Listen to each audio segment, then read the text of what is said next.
స్నానం చేసినాను నువ్వు స్నానం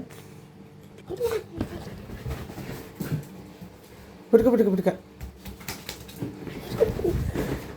hi guys, good afternoon everyone. Day 9 30 days challenge. ఈ రోజు నా వీక్ ఆఫ్. సో మా లియో గానికి స్నానం చేయించాను. మీ పెట్ కూడా స్నానం చేయించిన తర్వాత ఇంత అల్లరి చేస్తుందా? ఆ వెంటనే ఫ్రెష్ అప్ అయి నాయుడు హోటల్లో టీ తాగేసాము. తర్వాత వెంటనే స్నానం చేసేసి టిఫిన్ చేయడానికని సెకండ్ రోడ్ కి వెళ్ళాము. టిఫిన్ కంప్లీట్ చేసుకుని వస్తుంటే ఫ్రీగా చెట్లు ఇస్తున్నారని తెలిసింది. 2 అయితే నేను తీసుకున్నాను. ఇంటికి వెళ్ళి ఆ 2 చెట్లు నాటేశాను. మనం పోయిన తర్వాత మన గుర్తులుగా మిగిలేవి ఆ చెట్లు మాత్రం. ఇంటి దగ్గర చాలా ప్లేస్ ఉంటుంది, లక్షల చెట్లు నాటలేం, కానీ ఒక్క చెట్టు అయితే నాటగలం కదా. ఆ వెంటనే మా లియో గానికి ఐ దగ్గర ఇన్ఫెక్షన్ అయిందని చెప్పేసి హాస్పిటల్ తీసుకెళ్లాము.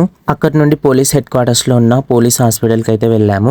అక్కడ నేచర్ అయితే సూపర్ గా ఉంది. ఆ వెంటనే సిలిండర్ బుక్ చేసుకుని సిలిండర్ కోసం అని వెళ్ళాము. సో గైస్, ఇప్పటికైతే ఇంతే. ఇది నా day 9 30 days challenge. Afternoon and night ఇంకా ఏమేమి చేస్తానో నెక్స్ట్ వీడియోలో అప్లోడ్ చేస్తాను. Please do like, share and subscribe Mahesh blogs.